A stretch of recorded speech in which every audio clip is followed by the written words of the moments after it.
You know, I'm going to give you a history lesson. We got some dumbass motherfuckers floating around this country.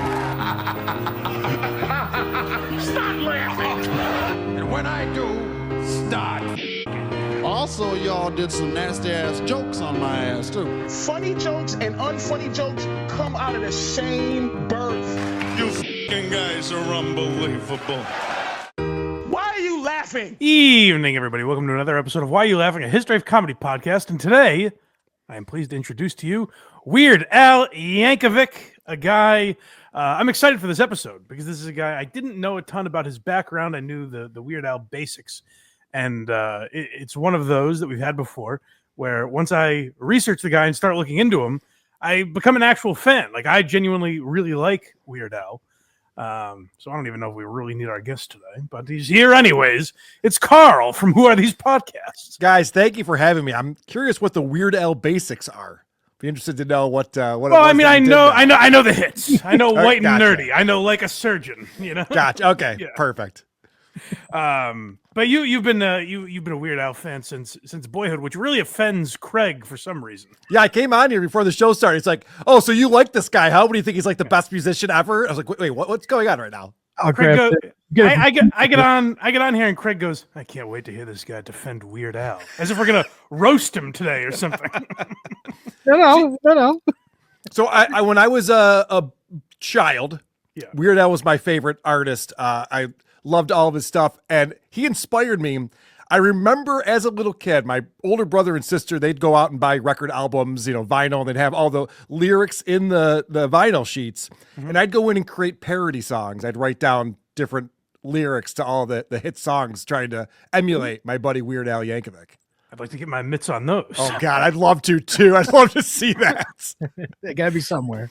Yes, but like I said, kidding aside, before I looked more into Weird Al, maybe I was more with Craig, where I hated this son of a bitch and didn't understand his popularity. But the more I looked into him, he not only seems like a very talented guy, but genuinely nice. A rare, nice guy in Hollywood. You see, and granted, when you say that, people said that about Bill Cosby years ago. So who knows? But he seems like a truly good egg, which is rare to find these days. So we'll be getting into Weird Al in a moment. But first, I should tell you, you can listen to Carl on Who Are These Socials, Thursday at 6. That's probably what most of you know him from. But what other nonsense do you do? Go ahead.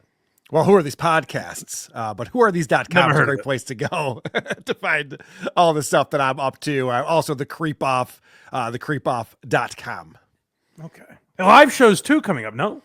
Yes, so we're doing the Dabble House weekend. We got some pay-per-views. We're listening to Kate Meany talk on the phone with a very flirtatious and horny stuttering John when he didn't know he was being recorded. Yeah. So we're going to be playing those. That's dabblecon.live. And then I'm in Vegas at Hackamania, hackamania.com. Promo code WATP. That's May 9th through 11th, doing a bunch of live podcasts out there. Go check all of that out, and then go to blindmike.net, where you can support this program. The links to Who Are These Socials are there that I do with Carl every Thursday at 6, as well as links for Why Are You Laughing and the Blind Mike Project. You can become a member on Patreon or YouTube for as little as $5 a month. You get these episodes early, as well as bonus episodes and other content that we do. We've been watching the Baldwins back there on Patreon. Mm-hmm. So if you subscribe, you get access to all that stuff. We appreciate you guys. It's worth it. Find all those links. It's worth it for the Baldwins. You guys have great coverage of that. Thank you. Yes. It's my favorite show right now. Oh, it's fantastic. And you can also go to verygoodshow.org, where Craig will be recapping this episode and tell us why we didn't skewer Weird Al hard enough. I never said that. I always liked him. I just never understood it being like, this is my number one. So I was just curious. We're gonna gut this fish. So let's get into it and talk about early in his career. We'll hear a little of him on Marin here. So when you do coffee houses, though, I mean, at that time, I can't imagine what that sort of looked like, because I have to put you in some sort of comedically, outside of giving you the sort of legacy of Alan Sherman and Tom Lehrer and musical parody people. I mean, you sort of created this own zone for yourself that is sort of an awkward embracing kind of look at me kind of thing. that takes a lot of courage to do that. So you must have been sort of, I can't imagine what playing a coffee house as Weird Al early on must have been. Well, you stood out pretty quickly, playing the accordion. Is that where you knew? Were you trying to be funny? Yeah, I mean, for the most part, I mean, that I learned that early on is like if you want to be serious playing the accordion, you wind up doing Italian weddings basically, Right. And I wanted to take it the other direction, and we did things like I did a lot of cover versions. I did covers of Tom Lehrer songs, and things like that, and we did a thing early on where I did a medley of every song ever written in the history of the world. So over 20 minutes, we'd segue from like the theme from The Odd Couple to 2001, also Spracher Sutra, to like do a random thing. Yeah. And people were amused because this was in the context, like this is the mid 70s and a college coffee house. And for an hour, people would be getting up with their acoustic guitars doing Dan Fogelberg songs. And, the worst. And then I come out with the accordion and bongos and we just like knock people over. Yeah. And they love it.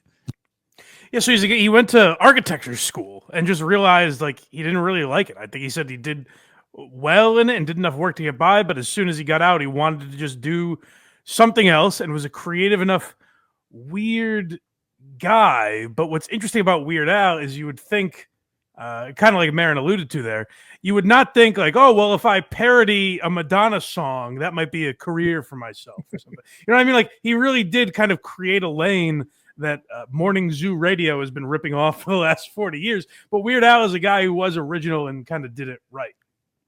Yeah, even Dr. Demento, where he got his big break, wasn't necessarily parody songs. They were just silly, goofy comedy songs that he would play on there. And I'm glad you grabbed Mark Maron because I reviewed this episode of WTF on WATP years ago.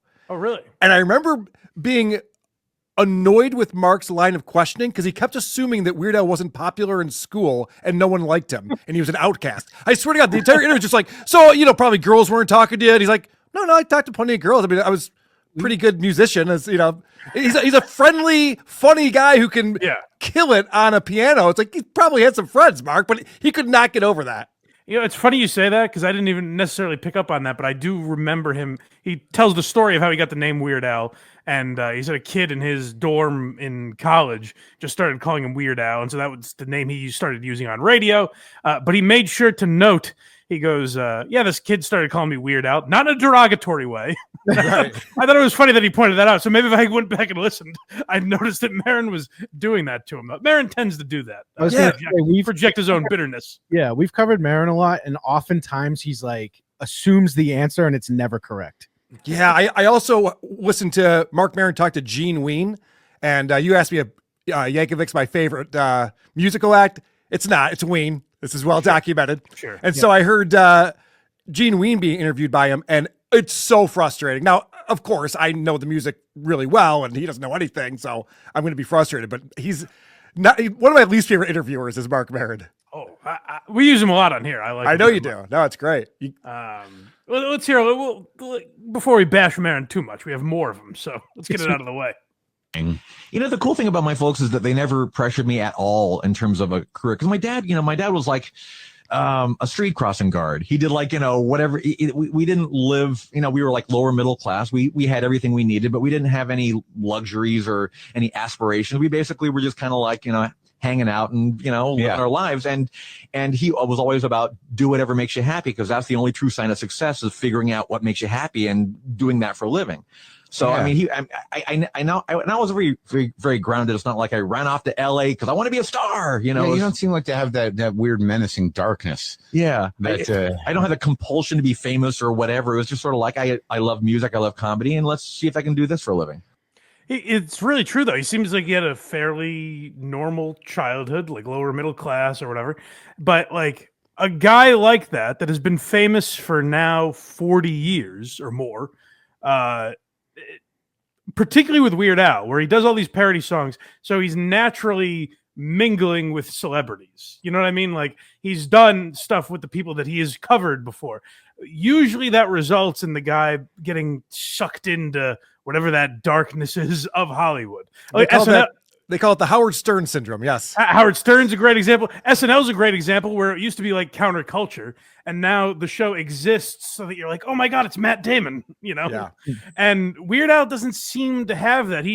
I've in a few interviews, he's mentioned that like he will go to celebrity parties and stuff like that, but it's not really, it hasn't consumed his life in the way. And he was never cynical enough that he really had to go through that change where like, it was kind of always maybe mildly ball busting the artist, but it was about, food and pizza and shit. Well, there wasn't this like evil streak to it where now you're like, wait, Weird Al, he's not the same as he used to be. He used to make fun of pepperoni. He's always been a cornball. That's true. Yeah, I think that does help in a way where, like, if you are true to yourself and you're nerdy in that way and just stick to that, it's going to be tough for you to have a fall, you know?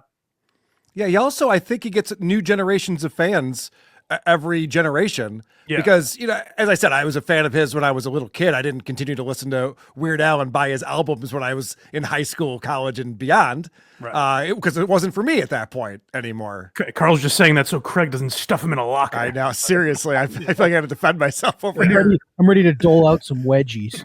I have seen Weird Al in the last 5 years twice live, and we can talk about that later, but I might go see him again this summer because he's touring again. Quit bragging. We'll get there. All right. But no, you are right in that, like, he's naturally for kids, but with, I guess, adult. It's very easy for adults to tap a toe to this stuff.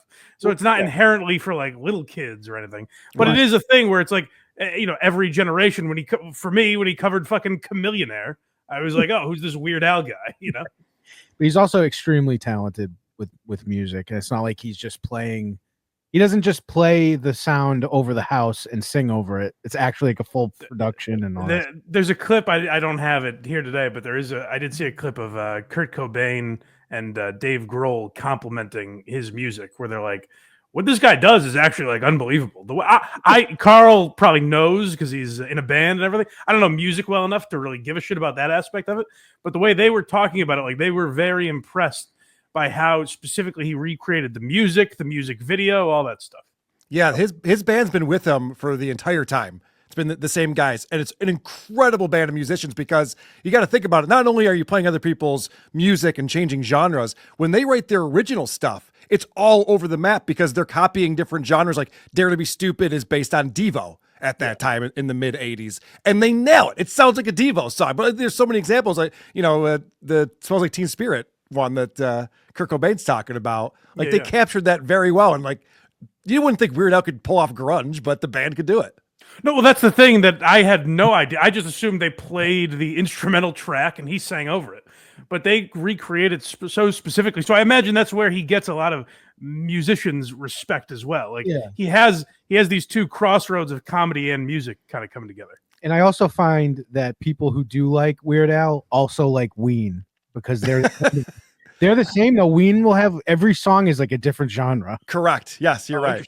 Interesting. Also, the accordion is one of the hardest instruments to play. I just want to point that out. Really? It's incredible. Yeah. It's the piano. It's like all sorts. I don't know why Craig's bashing. This guy seems like a real master of his craft. I didn't say he wasn't great at what he does. I'm just curious. That's all. Just curious. What's next? Him talking about bombing with Bill Maher. Yeah. So we said this when we talked about Pee Wee Herman, Paul Rubens, where it's one thing to bomb. Like bombing it seems like a very terrible, uncomfortable thing. I shouldn't say seems like because I've done it, and it's boy is it uncomfortable. It's the worst. But bombing when you're wearing a wacky outfit, or you're in character, or you're singing a song, that's just a whole nother layer of embarrassment. So it takes a lot of balls to cut your teeth doing what Weird Al did. In 1982, I've talked about this a bunch. We opened for the band Missing Persons. Do you remember them? Missing Persons? I know the name. I can't remember. They're very popular in LA. Right. Terry and Dale Bozio. But we were at the Santa Monica Civic, and I was opening for them. And this is before I had a record deal. I had some airplay on the Dr. Demento show, some airplay at K-Rock, but I was very, very, just starting out. And we had the opening slot. And I remember I walked out there with my accordion, and people just started throwing stuff. Right. Like 45 minutes, solid. And I've never, to this day, I've never seen an audience like this before. They didn't even applaud, a courtesy applaud at the end of the song. It was just like, get off the stage! Like 45 minutes of that. And I will tell you that they threw everything that wasn't nailed down. And after the curtain went down, this is such a vivid memory. I remember this so clearly. After the curtain went down, our whole band was on the floor picking up nickels and quarters that were thrown out. It was like, oh, a quarter. That feels much more vulnerable to bomb as a musician, because musicians don't really bomb. You know what I mean? Like, but if you're doing comedy music, that's a whole different thing. Unless I'm wrong about musicians bombing, but I feel like it's either you like the music or it doesn't get a reaction. But musical comedy is different in that it'll actually bother people. Yes. I've definitely seen opening bands that have gotten booed off the stage. It does happen. Sure. Mhm. Yeah, it's by the way, if you're talking about frustrating interviews, the Marin one bothered you. Bill Maher didn't know a goddamn thing about Weird Al. Weird Al's on promoting his movie, and he says Roku like 10 times. And then at the end, Bill Maher's like, so where is this, Netflix? And Weird Al goes, what? No! He's all just banged up. In Bill Maher's defense, he's always extremely inebriated. And this was not an exception. But we'll get more into Weird Al's movie in a bit. But yeah, it was very funny to hear him talk about cutting his teeth, because that has to be a level of frustration, even worse than comedians, I think. But so he starts writing these parodies. He starts getting on Dr. Demento's radio show, which I think we have coming up. But Yep. Where are we? Dr. Demento. Yeah. So as Carl alluded to earlier, that is kind of where that was like his first big break, I guess, in the sense that Dr. Demento had this sort of cult following, much like Weird Al developed, and Weird Al became much bigger than Dr. Demento. But this is where it's someone that Weird Al really admired and was able to get onto his show. And so this is just a little taste of what that sounded like. Weird Al, whatever encouraged you, while all your friends were banging away on guitars and Moog synthesizers and drums and electric basses and kazoos and all other kinds of normal instruments, whatever encouraged you to take up the instrument of Myron Florin and Lawrence Welk and other such pariahs of our land? Well, a door-to-door accordion teacher salesman came to our door when I was about 7 years old and said, hey, Mrs. Yankovic, does your son want to learn how to play the accordion or the guitar? And they looked at me and they said, well, this probably wants to play the accordion. And that's about it, because they thought I'd live up to my namesake of Frankie Yankovic, who I'm no relation at all to. And, well, it's up to their judgment whether I have or not, I guess. I don't know. Alfred's got a squeeze. It's very smart of him to have just kind of followed his. He never tried to be anything more than he was. Like, you can see that there, where it seems like, I don't know much about Dr. Demento, but it seems like that is the perfect audience for him. And he never stepped away from that. He never tried to be the art. And I think his movie is indicative of that as well, where he never tried to be taken more seriously. He always knew exactly what he was, stayed in his lane. And I think that definitely suited him throughout his career. Now, next we have him on with Howie, talking about his first hit. With Howie Mandel. I was thinking Howard Stern. I don't remember that one. Yeah. So this was a very interesting story of how he got started, and now there's all sorts of technology that would actually probably make this sound amazing. So you wouldn't even know the difference. I can only imagine in 1979, 1980, how difficult it was to make this sound good. But here he is telling the story.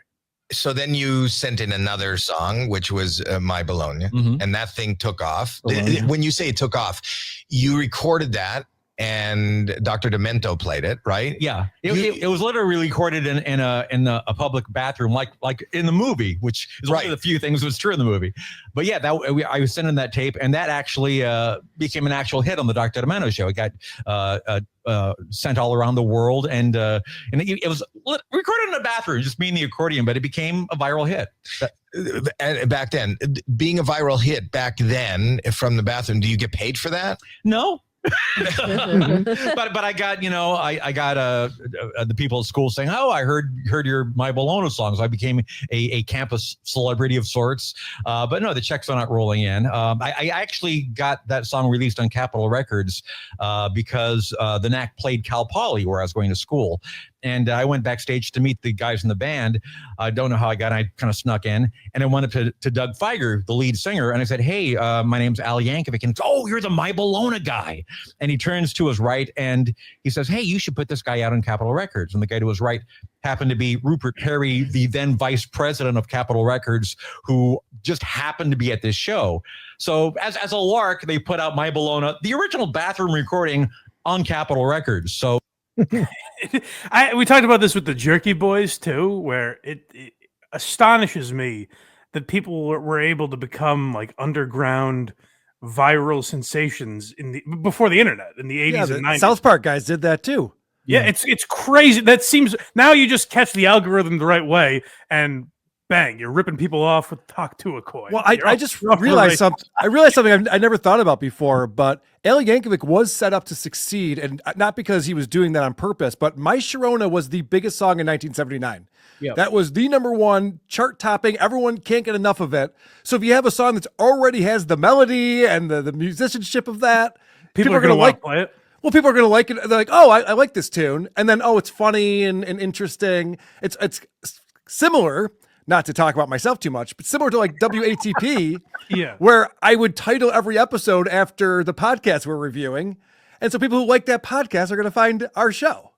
And that became a thing people do now just without even thinking about it. Probably in a similar way, where like Weird Al didn't realize he was doing that.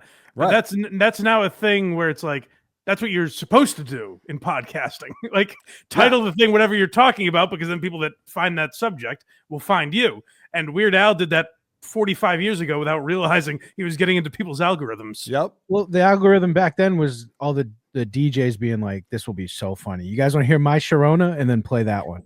Right. Well, it actually is. He also, in a way, ruined radio. Again, not his fault at all.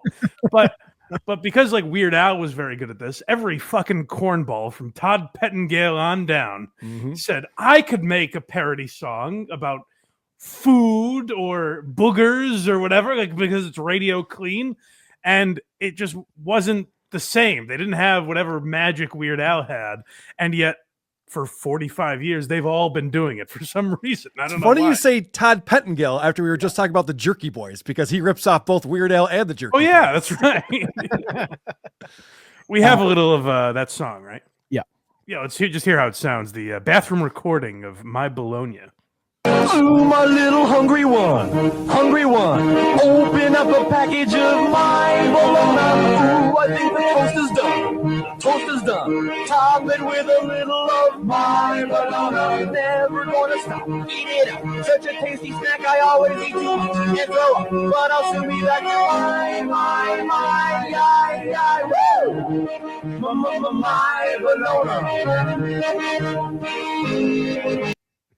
And you're just walking by a public bathroom. You're like, what is this freak doing? And he's 45 years of legendary fame. You almost done it there? You just hear someone knocking on the stall. He has to restart. Someone flushes next to him. God damn it. That was a good take. But there is, because of technology and everything, I feel like you don't get stories of that kind of struggle, which is why I like doing this show, because I like hearing stuff like that. Well, we talked about it with Paula Poundstone last week or whenever it was, where like she's on a bus driving around the country. Like, I don't think you get stories like that anymore. Now you get guys on TikTok that do stand up in their house and add a laugh track behind them. Like the struggle isn't there anymore. So I really respect when I hear guys like this singing in a bathroom and just submitting it to radio stations. It's pretty good. Next we have him talking about his record deal. Yeah. So Weird Al is like, in the history of music, Weird Al fits everyone, whether it's James Brown or he got the Berry Gordy treatment in the music business. I was surprised, even though I shouldn't have been. For some reason, I put Weird Al in a different category. But the music biz is what it is, apparently. At this point in your life, you don't think you have a career. You're just doing you have a job and you have some fun little highlights. So what is the next thing? I keep writing songs. I keep doing stuff for Dr. Demento, and I kept putting myself out there. And some local radio stations in LA would play some of my homemade parodies, and made enough of a buzz that one or two record companies were semi-interested, and finally got signed to Scotty Brothers in 1982. And was that financially enough for you to leave your day job, right? It was. I mean, barely. They didn't give me a big pile of money and say, congratulations, you're a recording artist. It was, they signed me to a 10-album deal. 10 albums. Wow. And that sounds like a lot, and it is, but it wasn't like we are going to put out 10 albums. That was just like a draconian situation where it's like, if by some complete fluke you happen to have a long career, we've got you. We've got you for all these records. But I don't think even they thought that I would finish my contract. Did you finish that contract? I did, and they tacked on 4 more when we renegotiated. So it wound up being a 14-album deal. It took me 32 years to fulfill my recording contract, which I did in 2014. That's I think he was able to. I think when he renegotiated that deal and added 4 albums is when he was able to start making a little money because he had a little more leverage. But it was funny to me. Like, it never dawned on me that Weird Al would get screwed over by the record business, but I guess he did. They all do. Isn't that incredible? You sign a 10 record deal. It's like, can we start with 3 or something? Right, let's see if I'm any good first. Hold on. It's ridiculous. But yeah, you hear about these artists all the time. Taylor Swift, they all get ripped off and they have to go back and re-record their songs and stuff. I've never heard Weird Al complain about that.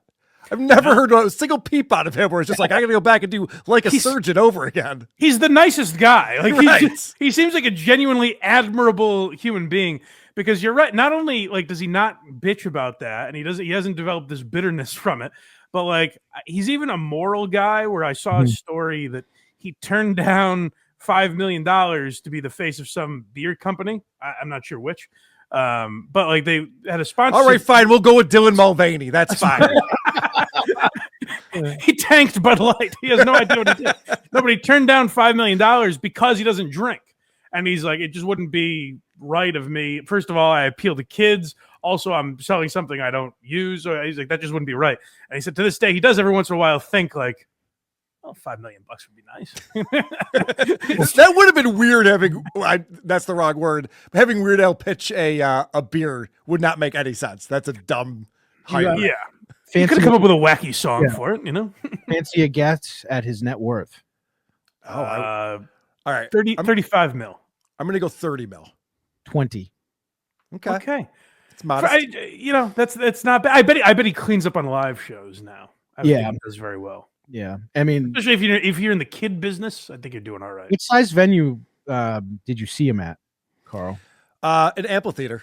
So I saw him in an amphitheater the first time I saw him, and that was all the parody songs and production. He does all these costume changes. It's crazy. Full multimedia. It puts out a phenomenal show. And then I saw him again at the Kodak Theater, where I've seen like Tim Dillon, like it's kind of that size theater. Yeah. And it was just him and his band, no costumes, no stage props, just playing their original music. Weird Al Unplugged. Which did you prefer? This whole production is better. For sure. Oh, okay. Watching the whole production. But it's kind of cool that the musicians still love playing the song so much that they go out and make way less money just to be able to play the songs that are for them more so than the audience. Right. Because if you think about like the big production and all the people that he has at those shows, he probably doesn't make as much money as we think he does from those. Maybe. But yeah, if you think a guy that's had the staying power, if he signed a record deal and a 10 record deal in 1990 instead of 1980, I wonder how much more he would have made. Right. Next, we have him talking about his kids show. Yeah, so that we'll get back. This is after UHF, his famous movie, came out. We'll get there in a minute. But this was I found this interesting because you would think a guy like this, a guy is clean and well liked, as we've talked about Weird Al being, you would think this guy wouldn't have to deal with pushback from the suits, the execs. But apparently that wasn't the case. But you have written and produced a lot of things. You had your own TV show on Saturday morning. Yeah, like was it the same time as Bobby's World or at the same time? Yes, it was the same time. Yeah, so you Weird Al show on CBS. Yes. So you wrote it and starred in it. I was one of the writers, and starred in it. That was a tough one to do because we sold that because we agreed to be part of the FCC mandate that this would be an educational show. What did you learn? Very little. Yeah, because when we were pitching it, like we were in the room and they were loving it and they're saying, we love this show, but we're only buying educational programs. And we said, oh, this is educational. So we had to have a lesson, quote unquote, for every show. Which we were forced to ram down kids' throats. So it was a very schizophrenic show in that there was some stuff that I thought was really funny and that I enjoyed doing, and there was some stuff which we were under duress to include. So and there actually the commentary, if you got the DVD, the commentary is probably funnier than the actual show because it's me and the producers just going like, oh, I can't believe we had to do this. I like Weird Al having Gary Shandling like DVD commentary. Yeah. Complaining about the show he was on. But it's fun, and I've heard Mark Norman talk a lot about this lately, and I think he's spot on. Where like when you have a creative guy, like you're hiring a guy like Weird Al, because he does have an interesting mind, he has this cult following that he's built himself, all that, and yet you bring him in and try and like dictate what he says. It's amazing. Like Tires now is on Netflix, which I credit Netflix for buying something that they did on their own, and they kind of let them do whatever they want. But then I would say, all right, now do a guy that's not selling out arenas. Buy his show. You know what I mean? Yeah. Like they never learn from their own mistakes, where it's like, let the creative people do the creative shit. Let them decide. Because I imagine a Weird Al kids show would have been great, but it just didn't hit because I don't think they let him be himself. I heard Rashida Jones talking about this specifically with Amy Poehler on Amy's new podcast.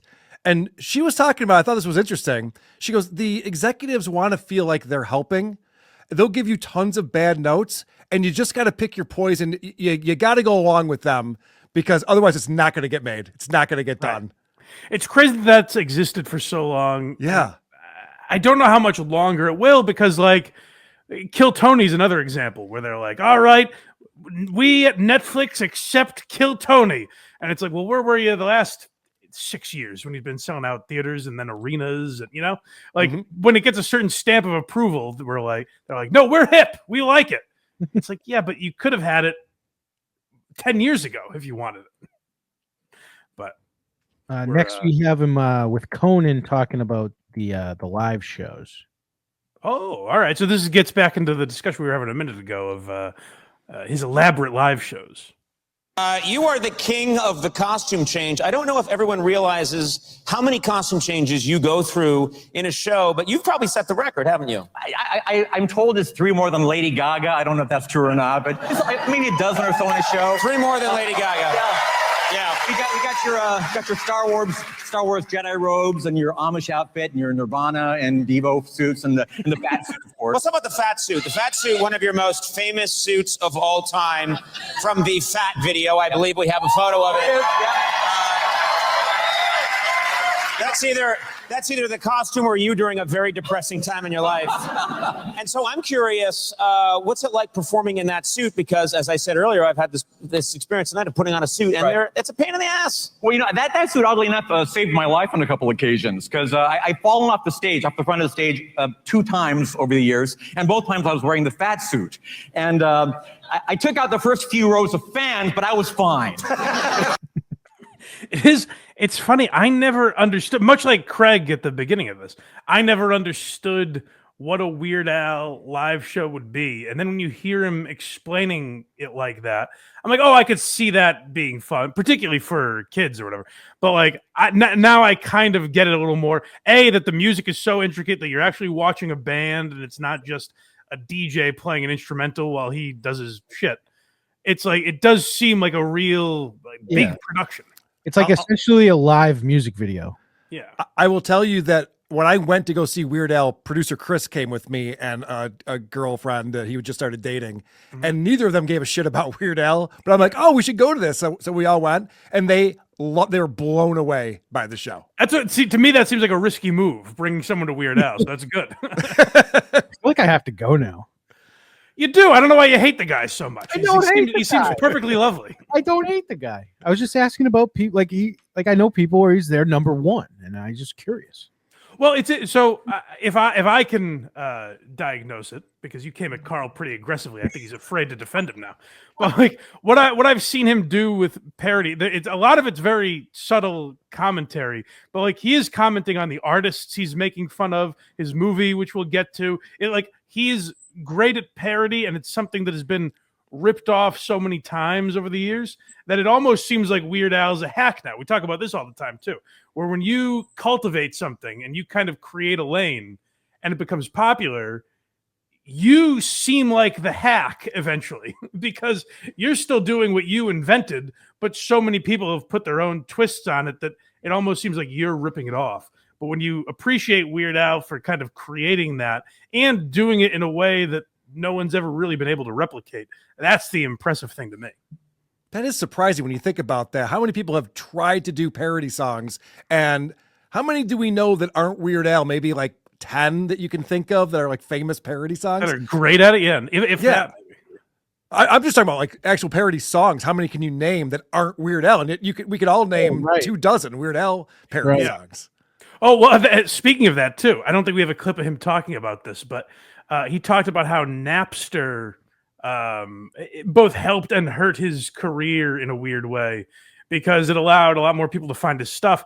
But what people were doing was they were creating their own parody songs, and to get it out there, they just put by Weird Al. I forgot about that era of time was everything was mislabeled and it was so difficult to find stuff. Yeah. Well, famously, Lars Ulrich.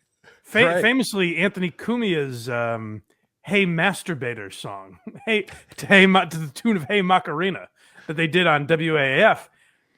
Anthony never got credit for that. It was labeled Adam Sandler on like Napster and shit. So for some reason, people just thought it was an Adam Sandler song. But yeah, Weird Al said that did, in a way, kind of hurt his career. And he seems like a guy that was nervous about that because he seems particular about his image and wanting to appeal to kids and everything. So if people have stuff that isn't exactly what he wants, that could be detrimental to his reputation. But luckily, we got through that time unscathed. Next, we have him talking about UHF. Yeah, so you said you were a fan of this movie too, right, Carl? And I don't know how it holds up, but I loved this movie when it came out. Of course, we got to meet Michael Richards on this movie. Yes, that was the big thing I didn't realize when I was looking it up. I didn't realize this was one of Michael Richards' finest roles. Yes, he's great in it. But it's basically like an Airplane style parody of other movies, right? Not necessarily. The plot is that he takes over a UHF station and has to get it ratings in order for it to survive, and they have to make all of their own programs.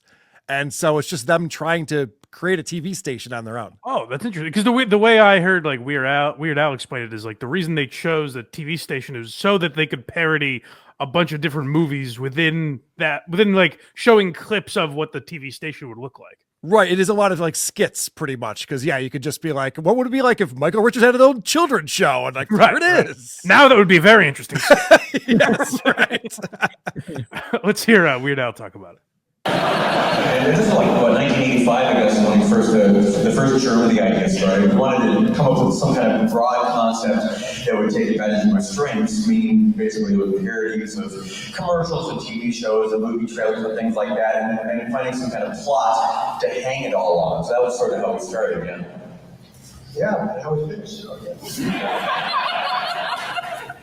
And it took a while to actually sell it. We started writing the movie in 1985, and we like 8 months or so, maybe hash out the script, and then we tried selling it for several years, and we got turned down by virtually everybody in town, and then finally Ryan Pictures decided to take a shot at it. Sorry about the audio quality. It was kind of tough to hear. But basically, he's talking about the process it took to sell the movie, how long it took him to write and get it made and everything. And it is, what that makes me think of is, I think the very first show me and Craig ever did together on Patreon was talking about a woman named Sarah Cooper, who got, she was a TikToker that just mouthed, she would play a clip of Donald Trump, but she would mouth it. And that got very popular on TikTok. And Netflix gave her a special for some reason. Oh, it was the worst. It was rough. It didn't make it easy. It was crazy how bad it was. Oh my God, I forgot all about that. But the reason I bring that up is because we live in an era where people try and capitalize that and say, "Oh, you have an audience on TikTok. Let's make you something."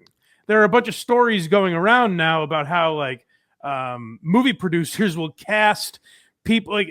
You're casting, if two guys are up against each other and one has a bigger Instagram following, he's much more likely to get that role as opposed to the better actor, possibly. Well, I'm still blown away that Trisha Paytas is touring the U.S. right now. I thought that was like a joke or a goof, but she's selling out every theater that she plays at. Right. And that's about what I'm saying is like these people with big followings now get all these opportunities. Whereas Weird Al, a guy who in the TikTok era would have exploded, I think. For sure. But because he was coming up when he did, he has to struggle and grind to get this movie made. And then it's not a real success in the box office, but it eventually develops this cult following, which is also something that's kind of lost now because of DVD sales and all that stuff being gone. But like, Weird Al is a guy that was never discouraged, never bitter about that. Another reason I came to love him is he talks about this. He appreciates that it has a cult following, and it was for his audience, and that's all it ever really had to be for him, apparently. Next, we have him talking about getting permission. Yeah, so this is a tough thing he had to go through, which he didn't need to. Again, a very moral guy. He could have just done these songs and not cared if any of these divas were offended that he replaced cheese in the name of one of their songs. But he tried his best to go about it the right way. I was always fascinated that you would go to the artist because you were really a nice person. You would go to the artist and say, this is my idea, or this is what I want to do, and I want your blessing. For those of you who aren't in the business, you don't have to do that. Parody is legal. Well, it's always a gray area. I mean, you can usually get away with it, but we live in a very litigious world, and I don't want anybody, to sue me, or in some cases, like I don't want to be involved in a drive-by shooting. That's never fun. So yeah, I always get the blessing of the original songwriters and the artists to make sure that they're cool with what I do. Do you tell them, do you record it and then play it for them and say this is okay? Or you just tell them this is my idea? No, it's a lot of work. Even writing the song, I don't even want to go through the trouble of writing a whole song if they're going to turn it down. So basically, I'll come up with a high concept, an idea. Like here, I want to do a parody of your song, and here's my general concept. And if they're fine with it, then I'll go through the trouble of writing a song. But if they just say, we hate comedy, leave us alone, then I will. Prince apparently is one of those guys that said, we hate comedy, leave us alone. I guess Weird Al came to him with 4 or 5 different ideas, and Prince said no every time. He takes himself very seriously, yes. Yeah, I get what Weird Al also had a story that he was in, he was at maybe the VMAs or something with Prince. I watched that. Yeah. Prince demanded he not make eye contact with him. So Prince was one of those guys, but also we're about to get into the famous Coolio beef. He was the real stick in the mud. Before that, though, real quick, I also heard Al tell a story on some interview where, so he went to Michael Jackson and got permission to do Eat It. Mm-hmm. And then he went back and got permission to do I'm Fat. Mm-hmm. And then his career was taking a downturn. And so he's like, all right, I got to get another Michael Jackson song. That's what's made me pop the last 2 times. Yeah. And he went to Michael Jackson, and Michael or his people or whatever just to go, you know what? How about you try something else? You can't just keep going back to this well. And they told him not to. Yeah, because he was fine with it the first 2 times. And I think they were kind of giving him career advice. They're like, yeah, stop doing just whatever Michael Jackson's hit is, please. I respect that from Michael Jackson. We gave you 2. Yeah, right. We gave you 2, buddy. That's enough. Yeah. So Carl will be able to have some insight into this, because my point of view would be all these guys should play along, because it actually makes them look better, and it keeps their songs in the zeitgeist. Like, who cares really at the end of the day? Mm-hmm. But as Carl knows, the artists that are the most fun to keep poking fun at are the ones that don't like it. Right. For some reason, Coolio did not understand this. I think my favorite song of Weird Al's is probably Amish Paradise. Because I think it has such brilliant references. He also has a couple like that. Like, I'm sure if you're a Star Wars fan, he has really good like Star Wars references in certain songs. But to me, like, I think it's very funny that he was able to incorporate all of these Amish references into what is a great song, but also like a gangster anthem from Coolio. It seems so absurd that why would you have a problem with it? But Coolio did evidently, which he is talking about. Being at a media school, we look at things like intellectual property and copyright and stuff like that. I know that when Weird Al Yankovic did his parody of your song, you weren't. I said no. Okay, they asked me. I said no. But under the parody law, I couldn't stop you. And so, but I was upset about it. Right. But when I sat down and I really thought about it, I was like, wait a minute. I was like, Coolio, who the fuck you think you are? He did Michael Jackson. Michael Jackson didn't get bad. I had to, and I was being too magnificent. I was being too terrific about myself, and that's not what you want to do. I since then apologized to him, and that was so stupid. That was really stupid. That was a stupid thing for me to do. That was one of the dumbest things I did in my career. Like, as far as dealing with music. And I was glad to hear Coolio get that out before he died. I was glad he came to his senses, you know? He took that real seriously. Wow, he could have just been like, yeah, I wasn't really cool with it at the time, but now I don't care. I think he really regretted it, it seems. Yeah, it's really. It's a perfect comparison to be like, Michael Jackson doesn't care. Right. The guy that sings the All That theme song probably. Right. Well, This is Amish Paradise, he wouldn't have just been the all that guy.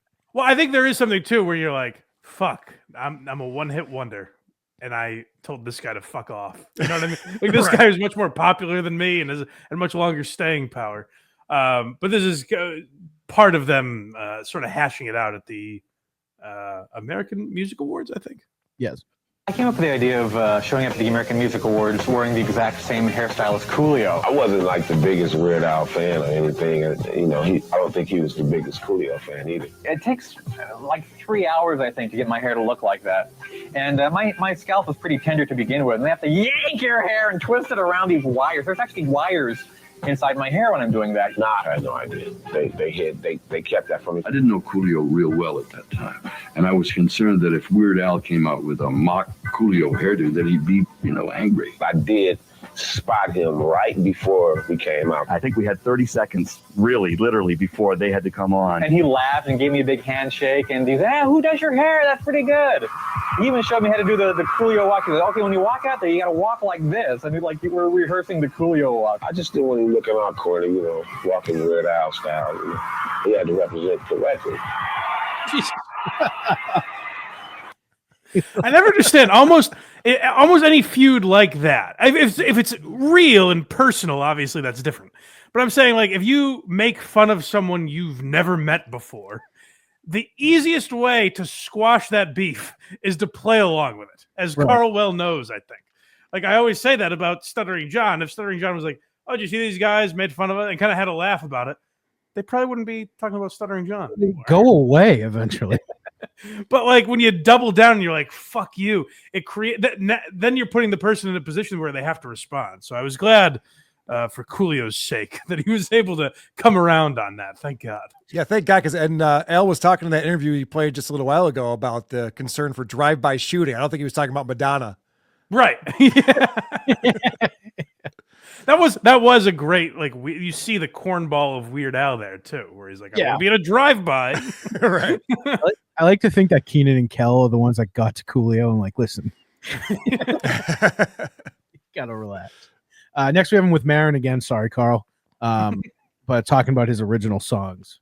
Oh yeah. Do you know? I didn't know this until listening to this. Are you familiar with his the Weird Al originals at all? Yeah, they're on every album. Every album only has like half of them are parodies and half of them are originals. Mm-hmm. Okay, well here he is talking about. I, like most people, didn't know that, but nerds like Carl do. Yeah, that's what I was saying when I went to that other concert. All they played were original songs. There were no parodies at all. Well, cool guys like me, sort of a Bob Dylan parody, then, I guess. Just annoying all the fans. But you never thought about doing stand-up or just doing anything like that? That takes a whole different kind of mentality. I mean, that's a whole different skill set. I probably could give it enough time and effort, but I felt more comfortable with the music because it felt safer to me. Because if people didn't think I was funny, you could still enjoy the music. Right. And a lot of the songs, like I'm familiar more with your song parodies, but like, deep Weird Al fans know all your songs, and you wrote a lot of stuff, a lot of original music. About half the stuff is original, yeah. And which one were the big hits that were original? None of them. No mainstream hits. I mean, the fans certainly with the hardcore fans, there are a lot of favorites, but yeah, I've never had a top 40 hit with an original song, and this is sort of a pet peeve because I'd like to think that I've been doing this for a long time and I should be able to have something that's not a direct parody of something else, but those always seem to be what people want to hear from me. I just love his attitude about it, where he's like, none of them. You know what I mean? Like he just Right. said, like he's totally aware of what it is. You can tell it frustrates him a little, but he's not dumb enough to be like, fuck the parody. Like so many guys like that, eventually, particularly like Weird Al, that name has been around forever.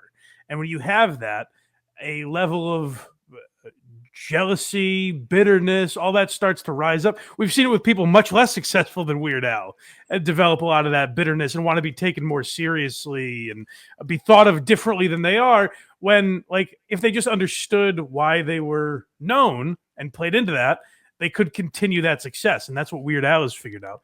Well, how are his original songs supposed to be funny? Yes, they're all funny. Okay. Yeah, they're all funny. I'll tell you, to your point, the name of the tour when they were going around just doing the original songs, it's called the Ridiculously Self-Indulgent, Ill-Advised Vanity Tour. Yeah. Yeah, he's the guy's got the perfect attitude, which I really like. There's not a moment of like, do you understand who I am? A vibe coming from him. Yeah, check out It's Christmas at Ground Zero. I think you'd enjoy some of the songs that he's done that are originals. They're pretty good. That sounds very edgy for Weird Al. Yeah. Okay, all right. Next, we haven't talked about his parents passing, which is a wild story. Yeah, this was very sad. I mean, his parents were older when this happened, but the thing that follows this was funnier to me. It put a different spin on it, but it's a sad story. Your amazing words in the tragedy of the loss of your parents who, died in a fire, right? Carbon monoxide. Yeah. Yeah. They lit up. They didn't have the flume open. Yeah. Right. And and you were in the midst of a tour. Yeah. And made the decision in that moment and that night to not leave the tour. You just continued, like even that night, doing a show. I don't know how, but yeah, that seemed like monumental strength. And it's something I would not have wanted to do. I would have rather just like crawled into a hole and not seen anybody for a month. But the fact was I was in the middle of a tour, and a lot of people are depending on me. I've got a whole band and a whole crew that they made sacrifices to be part of the tour. I've got a lot of people that bought tickets that were in their seats, and I didn't want to disrupt everybody else's life, so I tried to just suck it up and try to it was a lot of kind of denial, like pretending like everything was okay, to go out on stage and smile and do a comedy show, and even though like inside I was just crumbling. So yeah, it was not an easy thing to get through, but I but also amazing. He's the sweetest man. I'm calling the best guy we've ever covered on this show. The nicest guy is Weird Al. Well, it's interesting you say that, because couldn't that have gone the other way too? To be like, how heartless of you to just continue on your tour. Your parents just died. Well, that's what I was referencing when I said like something kind of funny to me came out of it, because it almost seems like a scene from the movie for Weird Al to be like, the show must go on. Like he's Brett Favre playing on Monday Night Football. So the people need eat it. Yeah. His reasoning is why it was good, because he was like, I was thinking of everyone else but me. Oh, I would do the same thing. If you have a tour like that going on, it'd be crazy to try to cancel something like that. Yeah, because got to see the isotopes. Damn it! Exactly. But if he kept doing it, so he didn't have to deal with it, and you're like, well, what about like your family back home? Do you have anyone else? No, but his explanations make me like really. He seems like the nicest guy we covered, and I'm sure someday I'll have to defend him from some horrible allegations, and I'll do it with a smile because he seems like a hell of a guy. But another thing, like I remember loving about Weird Al, kind of to that point, is like we talked about his ability to make fun of himself and everything. He's in an episode of 30 Rock where the premise is Weird Al keeps parodying Jenna's songs. So she has the idea to just create a song about farts and pizza so he can't parody it. And Weird Al turns that into a salute for the troops. He normal Al'd us. So like and like he pops up and stuff over the years. He's in so many different things like that you forget how relevant he's been culturally for 3 or 4 decades. We're at our penultimate clip, Mike. See, I know that word. With Congratulations. Him and Bill Maher.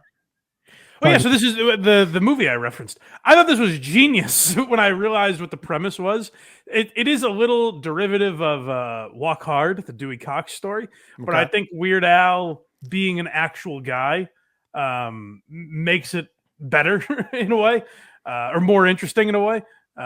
Like Dewey Cox is one of my favorite movies ever, so it's hard to top that, but I like the reason that he did it. So he's talking about his biopic that came out on Roku a few years ago. That's one of the things that they do in all these biopics is that they take things that happen like days or weeks or months or years apart, and they have them all happen the same night because it makes more sense from a storytelling perspective. And then they put a little just closure on the screen. Some events have been conflated. It's like, in other words, we just fucking made it up as much as we wanted to. Which is what I leaned into with my movie. I figured, okay, if I'm going to do a biopic, facts out the window. Like, nobody cares. Well, I would expect no less from you. It's a parody of a biopic, essentially. Yeah. A genius, honestly. And I think they really fucked up marketing this movie.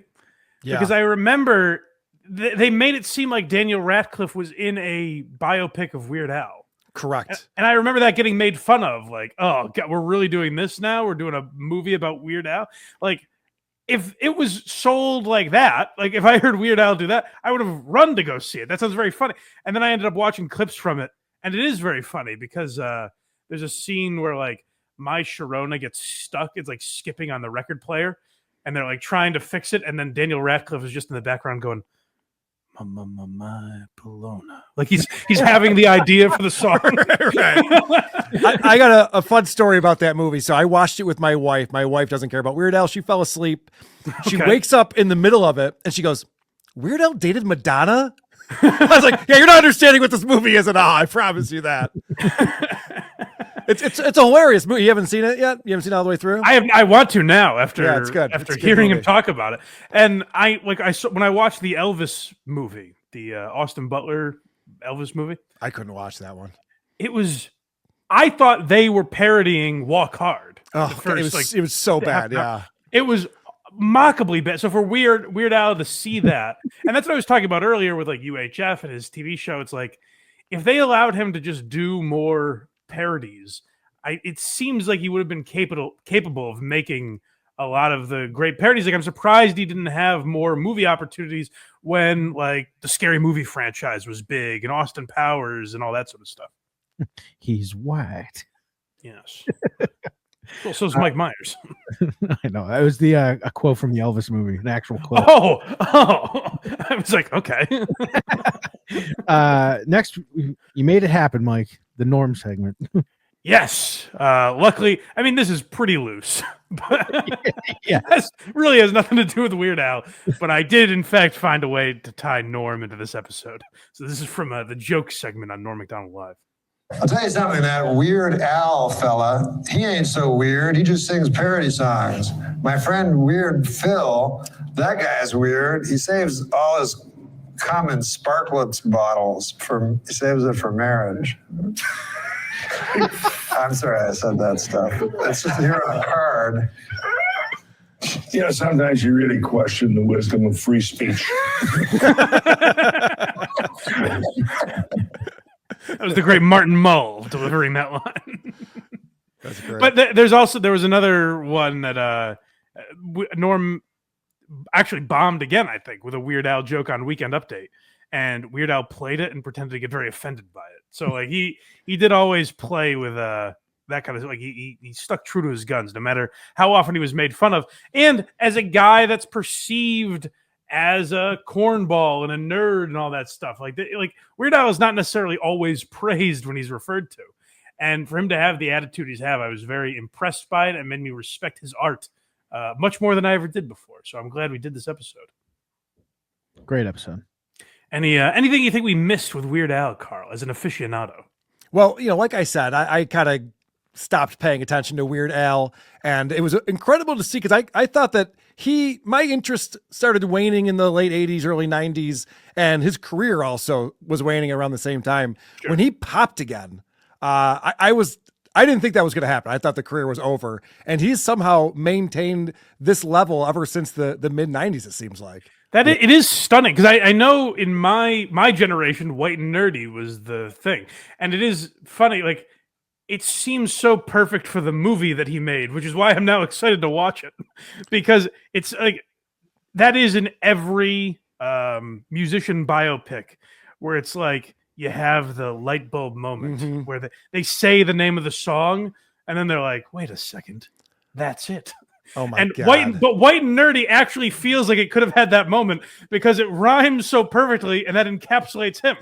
Right. And he said, like, he said, I forget the amount of pages he said he had of notes of just like references he wanted to get into that song and everything because it does seem so perfect for him. But yeah, like he was able to do those songs for enough generations that he just had staying power.